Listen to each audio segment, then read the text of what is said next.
Do të veçohen natët e mëdha me diçka prej ibadeteve. Së dhe një komend rreth përgatitjes së hallës nga gjeneratët më të vjetra, që sikur e kanë të domosdoshme kur ka natë të mëdha. Spari natë të mëdha nuk ka. Okej, to që ai thujnë natë të mëdha janë risia mbi datën fe. Po nuk ka natë të mëdha në Islam. Po kuptohet, natë e madhe mundum kështu me thujë kushtimisht pra nata kadrit. Pse nuk di ndonjë tekst që ka përmend kështu me këtë term, natë e madhe. Mirë po, në atë kuptimin që është natë e bereqetshme, domethënë që aty shtohen shpërblimet, Allahu përgjigjet lutjeve kështu më radh, mundum me shujtë si natë e madhe. Kurse këto tjera që i shujnë të nasin natë mëdha, këto janë bidate që i kanë shpik njerëz shumë më vonë, pra me shekuj më vonë se sa kur kanë jetu pra pejgamberi sa me shokët e tij. Dhe për këtë arsye pra nuk lejohet me i praktiku këtu. As me i dallu këto net me diçka, qoftë për ibadeteve, apo me agjerim, apo me namaz natës, apo me ushqime kështu më radhë. Pra pejgamberi sallallahu alajhi wasallam ka paralajmëruar ashpër për bidateve. Edhe madje ka paralajmëruar gjatë jetës së tij kur ende s'ka pas bidate. Për më tregu se sa e rrezikshëm është bidati, risia në fe, gjëra të reja në fe. Prandaj ka thonë yakum muhdathatil umur, keni kujdes për gjërave të reja në fe, që i nveshën fes, edhe nuk janë prej fes. Pra nuk ka ardhur për këtë gjë argument as pi Kuranit as pi Sunnit. Fa inna kulla muhdathatin bid'a, nga sa thotë për nësëm çdo gjë e re në fe llogaritet bidat. Wa kullu bid'atin dalale, dhe çdo bidat është humbje. Po të largon për rrugës Allahut të humb. Pastaj thotë wa kullu dalalatin fi an-nar. Dhe çdo humbje pastaj e ndërgon njeriu në zjarr. Po kjo është stacioni përfundimtar i bidatit. Allah na ruaj. Pra që njeriu nëse Allah nuk e mëshiron e dërgon në zjarr. Kështu që pra keqja e bidatit është se njeriu mendon që është një gjë e lidhshme. Është prej fesë. Edhe shpreson që arrin shpërblim me atë veprim. Për shembull, me agjëru, tash më duket ka qenë nata Isra dhe Mirajit. E agjeron ditën sot më në vëllazë, no? Duke menuar që bën sevap. Realisht, domethënë na nuk po thonë që bën gjëna, mirë po sevap nuk domthon për një gjë që është bidat nuk mundet më shpresu në sevap edhe në shpërblim. Do shta dikush për shkak të ignorancës, Allah arsyeton edhe e shpërblen për shkak të jetit të mirë. Mirë po në parim, në origjinë pra nuk ka shpërblim për bidatet. Madje mundet njeriu pra nëse i ka ardhur argumente dhe ka vazhdu, mundet edhe mu dënu. Sa tha për janë çdo bidat dërgon zjarr. Po dënim prej Allahut. Allah na ruaj. Prandaj po e keqja e bidatit është kjo, që njeriu mendon që bën mirë, realisht është duke bërë keq. Ana do të me pas parasysh edhe me pas pra në ngulitur në mendjen tonë dhe zemrën tonë që gjitha veprat tona, adhurimet tona nuk pranohen te Allahu përveç nëse i përmbushin dy kushte. Kushti i parë është më pas sinqerisht për Allahun, po mos me pas aty shirk, as hipokrizi, as syfaqësi, as gjërat të kësaj natyre tjera. Dhe kushti i dytë është më pas sipas sunetit pejgamberit sallallahu alaihi wasallam. Po nëse mungon njëri prej këtyre dy kushteve, vepra nuk pranohet Allah. Për këtë arsye pejgamberi ka thënë men amila amalan laysa alayhi amruna fa huwa rad. Kurdo që e kryen një vepër, një adhurim, për cilin nuk kemi urdhnuar, po nuk ka bazë në fenë e pejgamberit. Atëherë thotë ai refuzohet, nuk i pranohet Allah. Domthonë edhe pse ka një jetën e sinqertë, dikush më thonë unë kaq s'po bëj, po agjeroj. Qa ka të keqe me agjeru, mirë po nuk po agjeron, të hum po agjeron me një gjë cële nuk e ka vepru pejgamberi, ose pe specifikon një ditë, pe veçon një ditë që se ka veçu pejgamberi. Shko që të realisht, pra, je duke adhuru Allahun me një vepër për cële nuk ka urdhnu pejgamberi, edhe ajo refuzohet Allah, nuk pranohet, edhe pse ki një jetën e sinqertë. Po që është thamë këta që veprojnë bitate, realisht në jetën e kanë të mirë, se mendojnë që bëjnë mirë, po nuk e plotësojnë këtë kushtin e dytë. Pra që me basi pas sunetit pejgamberit sallallahu alajhi wasallam. Prandaj edhe këto vepra pa refuzon të Allahu subhanahu wa taala, nuk pranohen. Qysh ka ardhur prej disa pi selefit që i kam pyet për shembull a bën me fal 2 rekate në kohë që nuk ka bazë në sunet, ka thonë jo nuk bën. Thotë a më dënon Allah pse po falna? Thotë jo Allah dënon pse po kundërshton sunetin e pejgamberit, jo pse po falesh.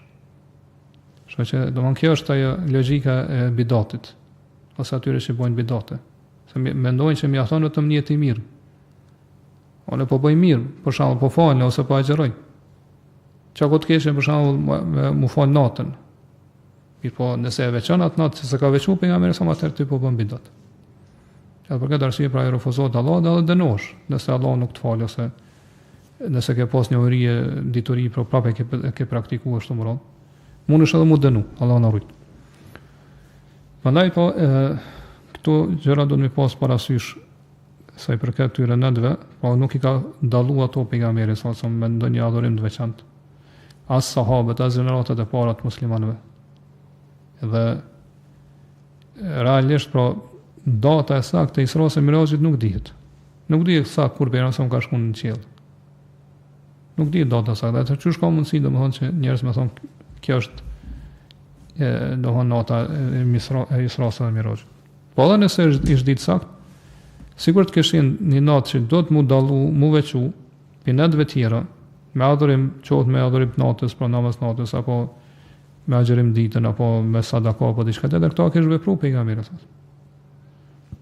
Qysh ka mundësi që Allah këtë mirë, ja kam fshef pejgamberi, njerit e ti, krijesës më të dashur, që ka njoft mas mirë të Allah, e ka adhuru Allah mas mirë ti, askush nuk mundet me adhuru Allah që ka adhuru pejgamberi, njërën më të plot, më të mirë. Qysh ka mundësi që këtë të mirë, Allah ja fshehë pejgamberin dhe shokëve të tij që kanë qenë njerëz më të mirë, kurse na zbulojnë neve. Po na erdhën mbas disa shekujve edhe pedina që kjo natë është natë e madhe, do të më dallu, me adhuru Allahun me namaz natë ose se më. Kështë e pamundur. Dikush më ai që mendon këtë mirë, po ai ka domethënë defekt në mënyrën se si e kupton fen. Se ti është e pamundur që ti me do me bo një vej për të mirë, edhe me të mu afru të Allahu, kërse në atë vej për të mirë së të ka parapri pejgamberi sa sa mos shokët e ti. Ose të kanë parapri, edhe ajo është sunet, ose nuk të kanë parapri, edhe ajo është bidat. E bidatit që nuk pranohet Allahu refuzon. Dhe ashtu sa i përgat këtyre ëmbëlsirave që përgatiten këtë natë, që është përgatitja hallës, është më radh, kjo nuk ka kur far bazë, madje domethënë kjo lloj ëmbëlsirës nuk ka ekzistuar fare në kohën e pejgamberit sallallahu alaihi wasallam. Po kjo është shpikje më e vonshme. Po njerëz që kanë shpikë si lloj ëmbëlsire, mirë po përderisa është natë e madhe, kanë dashur me dallu ndoshta më një ushqim që është më po them më i shtrejtë ndoshta për atë kohë. Edhe këtë mënyrë po kanë mbet edhe kanë filluar njerëz me shenjtru hallën. E kjo është shumë e rrezikshme pastaj. Se kjo pastaj nuk ka mbet vetëm të këto natë të mëdha, siç e dim. I po një të hallën për shembull përgatiten edhe për ngjarje të tjera, për shembull nëse shpëton për një fatkeqësie e përgatitni hallëve, si falënderim ndaj Allahut, pra ka vazhduar të njerëz me pas një lloj besimi, një lloj akideje, credo që ndërlidhet me hallën, duke menuar që hallja është diçka e shenjtë, edhe nëse ti përgatit ajo të mbron pastaj pit këshijave. Ose domethënë çfarë bëni, domethënë ndonjë besim tjetër lidhe me to. A kjo pastaj hin pastaj te rreziku që njeriu mundet me radhën shirk. Po duke menduar që halli është shkak ose sebeb që e mbron pit këshijave. Hin shirk të vogël. Se domethënë gjitha shkaqet për cilat nuk ka argument që mbron pit këshijave, nëse i vepron njeriu, hin te shirku i vogël. Përveç nëse i beson që vetë ajo gjë mbron krahas Allahut, atë është shirk i madh. Mirë, po këto besoj që dikush muslimanë ka këtë lloj besimi. Se do të thotë pra kjo ka nevojë që njerëz pra muslimanë si në vendin tonë si në vendin tjetër mi vëdisu se pri ku do të më marr feja, ku do të më bazu fen. Feja nuk merret domethënë çfarë ka thon filani ose filani, ose çfarë është tradita këto ose atje. Feja ka një burim. për cilit ne do të me marrë fenë dhe me kuptu në bazë atij burime që është Kurani dhe Suneti i pejgamberit sallallahu alaihi wasallam. Inna hadha al-Qur'ana yahdi lillati hiya aqwam. Vërtet ky Kur'an udhëzon në rrugën që është më e drejtë. Po nuk ka rrugë më drejtë se sa Kurani që të çon te Allahu subhanahu wa taala. Po ashtu hadithet e shumta që flasin për Sunetin edhe ajetet. Wa ma ataakum ar-rasulu fakhudhuhu wa ma nahakum anhu fantahu. Atë që ja pejgamberi sa merrni, atë që ju ndalon largojeni. Wa in tuti'uhu tahtadu, nëse i bindeni me asum do të udhëzoheni. Po aty merret feja, në Kur'an dhe Sunet, e po edhe ajetin. Fa in tanaza'tum fi shay'in farudduhu ila Allahi wa rasuli. Po Allah po nëse keni pas pajtime, ku do të më kthy? A do të më kthy te traditat, zakonet e njerëzve, te mendimet e njerëzve, opinionet, shijet e tyre? Ja Allah po thotë kthehuni te Allahu dhe te pejgamberi. Farudduhu ila Allahi wa rasuli. Nuk ktheheni te Allahu dhe te pejgamberi. Te pejgamberi sa ka qenë gjallë, pas vdekjes së tij te Suneti pejgamberi, te fjalët që ne ka lënë pejgamberi sa hadithet. Aty do të më gjiku. Kur musliman kanë pa mosmarrëshje dhe spajtime së tyre. Dhalike khairun wa ahsanu ta'wila, pra e morëm ajetin gjatë dersit, kjo është më e mirë. Po praktik më e mirë, zbatim më i mirë urdhave të Allahut edhe ka përfundim më të mirë padyshim. Po është e nevojshme që njerëzit vazhdimisht më ju fol, po për këto parime dhe baza të fesë. Kjo temë është shumë e gjatë. Mirë, po do të më mësues parë vetë ne dhe pastaj njerëzve për më shpjegoj këtë çështje ose rëndësinë e kësaj çështje, pra që feja do të më marr prej Kuranit dhe Sunetit. Dhe kur e kuptojnë ata, atëherë nuk është vështirë pasaj me tregu që kjo nuk bën se është bidat. Qase e kupton se bidat do të thonë nuk ka bazë Kur'anit dhe Sunetit, ka më të lehtë me elon. Pejgamberi sa ka thonë wa innahu man yarish minkum ba'di fa sayara ikhtilafan kathira. Ju ka thonë sahabe, kush do për juve që jeton pas meje, ka me pa mos pajtime të shumta mes njerëzve. Edhe ka ndodhur ashtu siç ka paralajmëruar pejgamberi. Mirë, po pejgamberi nuk ka paralajmëruar për një të keqe, veç se na ka treguar edhe derën. Ku është dera shpëtimit për asaj të keqe. Ku është rrugdalja për aty në të këqijave. Këtë rast për mos pajtime për çarje mes muslimanëve. Ka thonë fa aleikum bis sunnati. Kur ndodhin këto mos pajtime dhe mos marrëshje të shumta, atë kapën pas sunetit tim. Wa sunnatil khulafa'i ar-rashidin al-mahdiyyin min ba'di, dhe pas sunetit e halifeve drejt që kanë qenë të drejt edhe udhëzues edhe të udhëzuar.